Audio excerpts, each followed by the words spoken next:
ನಮಸ್ಕಾರ ಸ್ನೇಹಿತರೆ. ಮೂಡ ಹಗರಣ ಒಂದು ವೇಳೆ ಸಾಬೀತಾದ್ರೆ ಹೈಕೋರ್ಟ್ ನಲ್ಲೇನಾದ್ರೂ ಸಿದ್ದರಾಮಯ್ಯ ಅವರ ವಿರುದ್ಧ ಪ್ರಾಸಿಕ್ಯೂಷನ್ಗೆ ಗ್ರೀನ್ ಸಿಗ್ನಲ್ ಸಿಕ್ಕ್ರೆ ಅದು ಸಿದ್ದು ಕುರ್ಚಿನ ನಿರ್ಧರಿಸುತ್ತೆ. ಹೆಚ್ಚು ಕಡಿಮೆ ಅವರು ರಾಜೀನಾಮೆ ಕೊಡುವಂತ ಪರಿಸ್ಥಿತಿ ಬಂದ್ರೂ ಯಾವುದೇ ಆಶ್ಚರ್ಯಗಳಿಲ್ಲ. ಇದು ರಾಜ್ಯ ಸರ್ಕಾರಕ್ಕೆ ಸಂಬಂಧಿಸಿದ ವಿಷಯ ಅನ್ನೋದು ನಮ್ಗೆಲ್ಲ ಗೊತ್ತು. ಆದ್ರೆ ಈಗ ಆಗ್ತಿರೋ ಬೆಳವಣಿಗೆ ಏನಪ್ಪಾ ಅಂದ್ರೆ, ಚಾಣಕ್ಯ ಅಂತಾನೆ ಖ್ಯಾತಿ ಪಡೆದಿರ್ತಕ್ಕಂತ ಗೃಹ ಸಚಿವ ಅಮಿತ್ ಶಾ ಅವರ ಎಂಟ್ರಿ ಆಗಿದೆ. ಅದು ಪರ್ಟಿಕ್ಯುಲರ್ ಆಗಿ ಮೂಡಾ ಕೇಸ್ಗೆ ಸಂಬಂಧಪಟ್ಟಂತ ಬೆಳವಣಿಗೆಗಳ ಮೇಲೆ. ನೀವು ಕೇಳ್ಬೋದು, ಅಮಿತ್ ಶಾಗೂ ಮೂಡಾ ಕೇಸ್ಗೂ ಎಲ್ಲಿಂದ ಎಲ್ಲಿಗೆ ಸಂಬಂಧ? ರಾಜ್ಯಪಾಲರು ತನಿಖೆಗೆ ಆದೇಶ ಕೊಟ್ಟಿದ್ದಾರೆ. ಈಗ ಅದು ಸರಿನೋ ತಪ್ಪೋ ಅಂತ ಕೋರ್ಟ್ ನಲ್ಲಿ ಡಿಸೈಡ್ ಆಗುತ್ತೆ. ಈ ನಡುವೆ ಕೇಂದ್ರ ಸಚಿವ ಅಮಿತ್ ಶಾ ಅವರು ಇದರಲ್ಲಿ ಕೈ ಆಡಿಸೋದಿಕ್ಕೆ ಹೇಗೆ ಸಾಧ್ಯ? ಸ್ನೇಹಿತರೆ, ರಾಜಕಾರಣದಲ್ಲಿ ಯಾವುದು ಸುಮ್ನೆ ನಡೆಯೋದಿಲ್ಲ. ಎಲ್ಲ ಘಟನೆಗಳಿಗೂ ಒಂದು ಕ್ರೋನಾಲಜಿಕಲ್ ಆರ್ಡರ್ ಇರುತ್ತೆ. ರಾಜಕೀಯ ಚಟುವಟಿಕೆಗಳು ಅದರ ಪ್ರಕಾರನೇ ನಡೆಯೋದು. ಈಗ ರಾಜ್ಯ ರಾಜಕಾರಣ ಕವಲೊಡೆದ ದಾರಿನಲ್ಲಿದೆ. ಅದಕ್ಕೆ ಈಗ ಅಮಿತ್ ಶಾ ಎಂಟ್ರಿ ಸಹ ಆಗಿದೆ. ಇದರಿಂದ ರಾಜ್ಯ ರಾಜಕಾರಣದ ಮೇಲೆ ಯಾವೆಲ್ಲ ಪರಿಣಾಮಗಳಾಗುತ್ತೆ ಎಲ್ಲದರ ಬಗ್ಗೆ ಮಾಹಿತಿ ಕೊಡ್ತೀನಿ. ದಯಮಾಡಿ ನಮ್ಮ ಚಾನಲ್ ನ ಸಬ್ಸ್ಕ್ರೈಬ್ ಮಾಡಿ, ಲೈಕ್ ಮಾಡಿ, ಶೇರ್ ಮಾಡಿ. ಸ್ನೇಹಿತರೆ, ಮೂಡಾ ಕೇಸ್ ನಲ್ಲಿ 9ನೇ ತಾರೀಕು ಅಡ್ವೊಕೇಟ್ ಜನರಲ್ ಅವರು ಸರ್ಕಾರದ ಪರ ವಾದ ಮಂಡನೆ ಮಾಡಲಿದ್ದಾರೆ. ಅದಾದ ನಂತರ 12ನೇ ತಾರೀಕು ಅಭಿಷೇಕ್ ಮನು ಸಿಂಘ್ವಿ ಅವರು ದೂರುದಾರರು ಎತ್ತಿರ್ತಕ್ಕಂಥ ಎಲ್ಲ ಪ್ರಶ್ನೆಗಳಿಗೆ ಉತ್ತರ ಕೊಡ್ತೀನಿ ಅಂತ ಸಮಯಾವಕಾಶ ತೆಗೆದುಕೊಂಡಿದ್ದಾರೆ. ಹೆಚ್ಚು ಕಡಿಮೆ 12ನೇ ತಾರೀಕಿಗೆ ತೀರ್ಪು ಹೊರಬೀಳುವ ಎಲ್ಲ ಸಾಧ್ಯತೆಗಳು ಇವೆ. ಈ ಘಟನೆಯನ್ನು ಹಿನ್ನೆಲೆಯಲ್ಲಿಟ್ಟುಕೊಂಡು ನಾವು ಈಗ ಈ ವಿಚಾರದಲ್ಲಿ ಮುಂದುವರಿಯೋಣ. ನಿಮ್ಗೆ ನೆನಪಿರ್ಬೋದು, ಯಾವಾಗ ರಾಜ್ಯಪಾಲರು ಪ್ರಾಸಿಕ್ಯೂಷನ್ಗೆ ಅನುಮತಿ ಕೊಟ್ರೋ ಅದರ ಬೆನ್ನ ಹಿಂದೆನೆ ಕಾಂಗ್ರೆಸ್ನವರು ರಾಜ್ಯಾದ್ಯಂತ ಪ್ರತಿಭಟನೆಗಳನ್ನು ಮಾಡೋದಕ್ಕೆ ಶುರು ಮಾಡಿದ್ರು. ರಾಜ್ಯಪಾಲರ ಪ್ರತಿಕೃತಿಗಳನ್ನು ದಹಿಸೋದಕ್ಕೆ ಶುರು ಮಾಡಿದ್ರು. ಅವಾಚ್ಯ ಶಬ್ದಗಳಿಂದ ನಿಂದಿಸಿದ್ರು. ಮತ್ತು ಇನ್ನು ಕೆಲವು ನಾಯಕರು ಯಾವ ಮಟ್ಟಿಗೆ ಹೋದ್ರು ಅಂದ್ರೆ, ಬಾಂಗ್ಲಾದೇಶದ ಮಾದರಿನಲ್ಲಿ ರಾಜಭವನಕ್ಕೆ ನುಗ್ಗಿ ಸಿಕ್ಕಿದ್ದನ್ನು ಎತ್ತಿಕೊಂಡು ಓಡೋಗುವಂತ ಪರಿಸ್ಥಿತಿ ಬಂದ್ರೂ ಕರ್ನಾಟಕದಲ್ಲಿ ಬರಬಹುದು ಅನ್ನುವಷ್ಟರ ಮಟ್ಟಿಗೆ ಕಿಚ್ಚೆಬ್ಸಿದ್ರು. ಕಾಂಗ್ರೆಸ್ನವರು ಇನ್ನೂ ಒಂದ್ ಹೆಜ್ಜೆ ಮುಂದೋಗಿ ರಾಜಭವನ ಚಲೋ ಅಂತ ಪ್ರತಿಭಟನೆಗಳನ್ನು ಸಹ ಮಾಡಿದ್ರು. ಕಾಮಿಡಿ ಏನು ಅಂದ್ರೆ, ರಾಜಭವನಕ್ಕೆ ಹೋಗಿ ರಾಜ್ಯಪಾಲರ ವಿರುದ್ಧನೇ ರಾಜ್ಯಪಾಲರಿಗೆ ಮನವಿ ಪತ್ರ ಕೊಟ್ಟು ಬಂದ್ರು. ಈಗ ಅಮಿತ್ ಶಾ ಅವರು ಈ ಕೇಸ್ ನಲ್ಲಿ ಯಾಕೆ ಎಂಟ್ರಿ ಆದ್ರು? ಅವರ ಪಾತ್ರ ಏನಾಗಲಿದೆ? ಕಾಂಗ್ರೆಸ್ನವರು ಮಾಡಿದ್ದಂತ ಪ್ರತಿಭಟನೆಗಳಿಗೂ ಮತ್ತು ರಾಜಭವನ ಚಲೋಗೂ ಕೈ ನಾಯಕರು ಕೊಟ್ಟಂತ ಸ್ಟೇಟ್ಮೆಂಟು, ಈ ಎಲ್ಲವುಗಳ ಹಿನ್ನೆಲೆಯಲ್ಲಿ ಏನಾದ್ರೂ ಲಿಂಕ್ ಇದೆಯಾ? ಮೂಡ ಹಗರಣಕ್ಕೆ ಸಂಬಂಧಪಟ್ಟಂತೆ ಅಮಿತ್ ಶಾ ಇದರಲ್ಲಿ ಮೂಗು ತೂರಿಸೋದಿಕ್ಕೆ ಏನಾದ್ರೂ ಲಿಂಕ್ ಇದೆಯಾ? ಸ್ನೇಹಿತರೆ, ರಾಜಕಾರಣ ಅನ್ನೋದು ಲಿಟ್ಮಸ್ ಪೇಪರ್ ಇದ್ದಂತೆ. ಹೊರಗೆ ಅದು ಬಣ್ಣ ಕೆಂಪು ಕಂಡ್ರು ಆಗಿರಬಹುದು, ನೀಲಿ ಕಂಡ್ರು ಅದು ಕೆಂಪಾಗಬಹುದು. ತಾತ್ಪರ್ಯ ಇಷ್ಟೇ, ನಾವೇನು ಹೊರಗೆ ನೋಡ್ತೀವೋ ಅದು ಒಳಗಿನಂತಿರೋದಿಲ್ಲ. ನಾನೀಗಾಗ್ಲೇ ಹೇಳ್ದೆ, ಕಾಂಗ್ರೆಸ್ನ ಹಿರಿಯ ಮುಖಂಡರಾಗಿರ್ತಕ್ಕಂಥ ಐವಾನ್ ಡಿಸೋಜಾ ಅವರು ರಾಜ್ಯಪಾಲರು ಮತ್ತು ರಾಜಭವನದ ಕುರಿತು ಒಂದು ಸ್ಫೋಟಕ ಹೇಳಿಕೆಯನ್ನು ಕೊಟ್ಟಿದ್ರು ಪ್ರತಿಭಟನೆ ಮಾಡೋ ವೇಳೆ. ಯಾವ ರೀತಿ ಬಾಂಗ್ಲಾದೇಶದಲ್ಲಿ ಶೇಖ್ ಹಸೀನಾ ಪ್ರಧಾನಮಂತ್ರಿ ಅವರ ಕಚೇರಿಗೆ ನುಗ್ಗಿ ಸಿಕ್ಕ ವಸ್ತುಗಳನ್ನೆಲ್ಲ ದೋಚಿಕೊಂಡು ಹೋದ್ರಲ್ಲ, ಅದೇ ರೀತಿ ರಾಜಭವನಕ್ಕೆ ನುಗ್ಗುವ ದಿನಗಳು ದೂರ ಇಲ್ಲ ಅನ್ನುವ ಹೇಳಿಕೆಯನ್ನು ಕೊಟ್ಟಿದ್ರು ಐವಾನ್ ಡಿಸೋಜಾ ಅವರು. ಇದು ಇಷ್ಟಕ್ಕೆ ನಿಲ್ಲಿಲ್ಲ. ಕಾಂಗ್ರೆಸ್ನ ಸಾಮಾನ್ಯ ಕಾರ್ಯಕರ್ತರಿಂದ ಹಿಡಿದು ಟಾಲೆಸ್ಟ್ ಲೀಡರ್ ವರೆಗೂ ರಾಜ್ಯಪಾಲರ ಮೇಲೆ ವೈಯಕ್ತಿಕ ವಾಗ್ದಾಳಿಗಳನ್ನ ಮಾಡಿದ್ರು, ಟೀಕಾ ಪ್ರಹಾರವನ್ನ ಮಾಡಿದ್ರು. ದಿನಂಪ್ರತಿ ಒಂದು ಸಾಂವಿಧಾನಿಕ ಹುದ್ದೆನಲ್ಲಿರ್ತಕ್ಕಂತ ರಾಜ್ಯಪಾಲರ ಮೇಲೆ ವಾಗ್ದಾಳಿಗಳನ್ನು ಮಾಡ್ತಾ ಬಂದ್ರು ಕಾಂಗ್ರೆಸ್ನವರು. ಕೆಲವೊಬ್ಬರಂತೂ ನಾಲಾಯಕ್ ಅನ್ನುವ ಪದಗಳನ್ನು ಸಹ ಬಳಸಿದ್ರು. ಅದು ಸಾಮಾನ್ಯ ಕಾರ್ಯಕರ್ತರು ಮಾಡಿದ್ರೆ ಏನೋ ಅಚಾತುರ್ಯ ಅನ್ನಬಹುದು. ಸಚಿವ ಸ್ಥಾನದಲ್ಲಿದ್ದವರೇ ಇಂತಹ ಪದಪುಂಜಗಳನ್ನು ಪ್ರಯೋಗ ಮಾಡಿದ್ರು ರಾಜ್ಯಪಾಲರ ವಿರುದ್ಧ. ಇದಾದ ಮೇಲೆ ಕೇಂದ್ರ ಗುಪ್ತಚರ ಇಲಾಖೆಯಿಂದ ರಾಜಭವನಕ್ಕೆ ಒಂದು ಮೆಸೇಜ್ ಕಳಿಸಿದ್ರು, ಜೀವಕ್ಕೆ ಆಪತ್ತಿದೆ, ನಿಮಗೆ ಬೇಕಾಗಿರ್ತಕ್ಕಂಥ ಭದ್ರತೆಗಳನ್ನು ಕೊಡ್ತಾ ಇದ್ದೇವೆ, ಹೆಚ್ಚು ಮಾಡ್ತಾ ಇದ್ದೇವೆ. ಯಾವಾಗ್ಲೂ ನೀವು ಹೊರಗೆ ಹೋಗುವ ಸಂದರ್ಭದಲ್ಲಿ ಬುಲೆಟ್ ಪ್ರೂಫ್ ಕಾರನ್ನೇ ಬಳಸಿ, ನಿಮ್ಮ ಭದ್ರತೆಯನ್ನು ಹೆಚ್ಚಿಸಲಾಗಿದೆ ಅನ್ನೋ ಸಂದೇಶನ ಕೇಂದ್ರ ಗೃಹ ಇಲಾಖೆಯವರು ಕೊಟ್ರು ರಾಜ್ಯಪಾಲರಿಗೆ.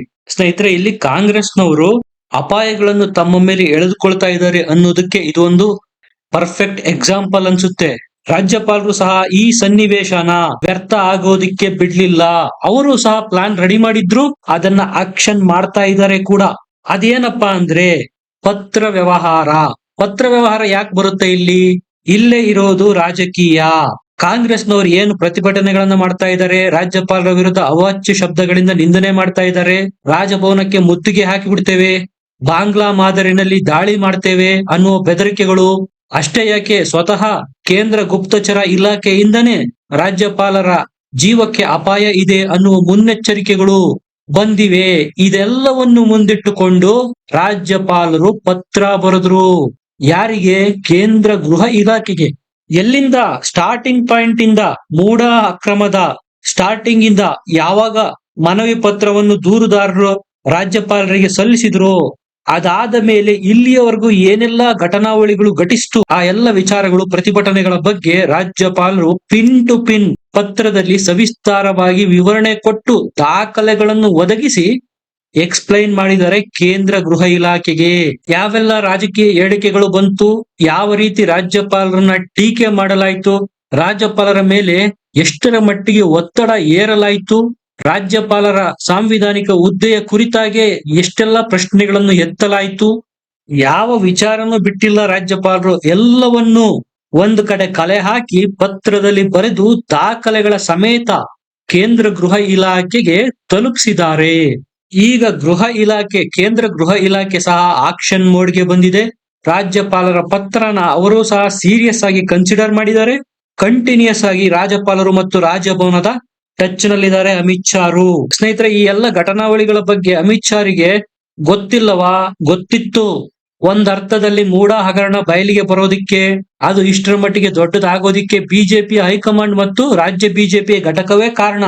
ಸಹಜವಾಗಿ ಅದು ರಾಜಕೀಯ, ಎಲ್ಲರೂ ಮಾಡುವಂತದ್ದೇ. ಅಂದ್ರೆ ಇಷ್ಟು ದಿವಸ ತೆರೆಯ ಹಿಂದೆ ಸಿದ್ದರಾಮಯ್ಯ ಮತ್ತು ಕಾಂಗ್ರೆಸ್ ಸರ್ಕಾರದ ವಿರುದ್ಧ ಹೋರಾಟ ಮಾಡ್ತಿದ್ದ ಬಿಜೆಪಿ ಯಾವಾಗ ರಾಜ್ಯಪಾಲರು ಈ ರೀತಿಯ ರಿಪೋರ್ಟ್ ಮತ್ತು ಪತ್ರನ ಕೇಂದ್ರ ಗೃಹ ಇಲಾಖೆ ಕೊಟ್ರೋ ಆಗಿನಿಂದ ಫ್ರಂಟ್ ಫೂಟ್ ಅಲ್ಲಿ ಬಂದಿದ್ದಾರೆ ಅಮಿತ್ ಶಾರು. ಈಗ ತೆರೆಯ ಮುಂದೆ ಆಕ್ಷನ್ಗೆ ರೆಡಿ ಆಗ್ತಾ ಇದ್ದಾರೆ. ಸ್ನೇಹಿತರೆ, ರಾಜಭವನ ಕೇಂದ್ರ ಗೃಹ ಇಲಾಖೆಗೆ ಪತ್ರ ಬರೆಯೋದು ಬಹಳ ಸೀರಿಯಸ್ ಮ್ಯಾಟ್ರು. ನೀವು ಈಗ ಕೋಲ್ಕತ್ತಾದಲ್ಲಿ ನಡೀತಾ ಇರ್ತಕ್ಕಂಥ ಪ್ರೊಟೆಸ್ಟ್ ನ ವೈದ್ಯಕೀಯ ವಿದ್ಯಾರ್ಥಿನಿ ಹತ್ಯೆ ಪ್ರಕರಣಕ್ಕೆ ಸಂಬಂಧಪಟ್ಟಂತೆ ಅಲ್ಲಿ ರಾಷ್ಟ್ರಪತಿ ಆಳ್ವಿಕೆಗೆ ಈಗ ಕೇಂದ್ರ ಸಹ ಸಿದ್ಧತೆಯನ್ನು ನಡೆಸಿದೆ. ಈ ವಿಚಾರ ನಿಮಗೆ ಗೊತ್ತಿರಬಹುದು. ಅಂದ್ರೆ ಎಲ್ಲಿ ಲಾ ಅಂಡ್ ಆರ್ಡರ್ ಡಿಸ್ಟರ್ಬ್ ಆಗುತ್ತೋ ಅಲ್ಲಿ ಸಹಜವಾಗಿ ಕೇಂದ್ರ ಹಸ್ತಕ್ಷೇಪ ಮಾಡುತ್ತೆ. ಅಂತ ಸಿಚುವೇಶನ್ ಏನಾದ್ರೂ ಕರ್ನಾಟಕದಲ್ಲಿ ಉಂಟಾಗಿದೆಯಾ? ಸ್ನೇಹಿತರೆ, ನಿಮಗೆ ಒಂದು ವಿಚಾರ ಗೊತ್ತಿರಲಿ, ರಾಷ್ಟ್ರ ಮಟ್ಟದಲ್ಲಿ ಕಾಂಗ್ರೆಸ್ಗೆ ಬೇಕಾಗಿರ್ತಕ್ಕಂಥ ಆಕ್ಸಿಜನ್ ನ ಕೊಡ್ತಾ ಇರೋದೇ ಕರ್ನಾಟಕದ ಕಾಂಗ್ರೆಸ್ ಸರ್ಕಾರ. ಅದು ಹಣಕಾಸಿನ ಬೆಂಬಲ ಇರ್ಬೋದು, ನೈತಿಕ ಬೆಂಬಲ ಇರ್ಬೋದು. ಅತಿ ದೊಡ್ಡ ರಾಜ್ಯ ಕಾಂಗ್ರೆಸ್ ಯಾವ್ದಾದ್ರೂ ದೇಶದಲ್ಲಿ ಆಳ್ವಿಕೆ ಮಾಡ್ತಾ ಇದ್ರೆ ಅದು ಕರ್ನಾಟಕ ರಾಜ್ಯ. ಈಗ ಅಮಿತ್ ಶಾ ಎಂಟ್ರಿಯಿಂದ ಅಂತಹ ಆಕ್ಸಿಜನ್ಗೆ ಕತ್ತರಿ ಹಾಕೋ ಪ್ರಯತ್ನನ ಬಿಜೆಪಿ ಮಾಡ್ತಾ ಇದೆಯಾ ಅನ್ನುವ ಅನುಮಾನಗಳು ಮೂಡೋದಕ್ಕೆ ಶುರುವಾಗಿದೆ.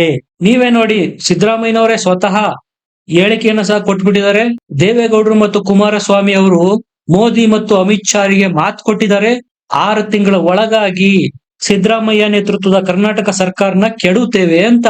ಈಗ ನಡೀತಾ ಇರತಕ್ಕಂತ ಬೆಳವಣಿಗೆಗಳು ಸಹ ಅದಕ್ಕೆ ಪೂರಕವಾಗಿವೆ. ಸ್ನೇಹಿತರೆ, ಒಂದು ವೇಳೆ 12ನೇ ತಾರೀಕೇನಾದ್ರೂ ಸಿದ್ದರಾಮಯ್ಯನವರಿಗೆ ಹೈಕೋರ್ಟ್ ನಲ್ಲಿ ಹಿನ್ನಡೆಯಾದ್ರೆ ಅದರ ಹಿನ್ನೆಲೆಯಲ್ಲೇ ಕೇಂದ್ರದಿಂದ ಸಹ ಯಾರೂ ಊಹಿಸದಂತಹ ಶಾಕ್ ಕೊಡೋದಿಕ್ಕೆ ಅಮಿತ್ ಶಾ ಸಿದ್ಧತೆ ನಡೆಸಿದ್ದಾರೆ ಅಂತ ಹೇಳಲಾಗ್ತಾ ಇದೆ. ಅದರ ಒಂದು ಭಾಗವಾಗಿ ರಾಜ್ಯಪಾಲರು ಕೇಂದ್ರ ಗೃಹ ಇಲಾಖೆಗೆ ಎಲ್ಲ ಡಾಕ್ಯುಮೆಂಟ್ಸ್ ಸೇರಿಸಿ ಒಂದು ಪತ್ರ ಬರೆದು ಕರ್ನಾಟಕ ರಾಜ್ಯದಲ್ಲಿ ಕಾನೂನು ಸುವ್ಯವಸ್ಥೆಗಳ ಬಗ್ಗೆ ವಿವರವಾಗಿ ವಿವರಿಸಿದ್ದಾರೆ. ನಿಮಗೇನನ್ಸುತ್ತೆ? ರಾಜ್ಯಪಾಲರ ವಿರುದ್ಧ ನಡೆದಂತಹ ಪ್ರತಿಭಟನೆಗಳು ಮತ್ತು ಹೇಳಿಕೆಗಳು ಸಿದ್ದರಾಮಯ್ಯ ಅವರಿಗೆ ಏನಾದ್ರೂ ಮುಂದೊಂದು ದಿನ ಸಂಕಷ್ಟ ತಂದು ಕೊಡುತ್ತಾ?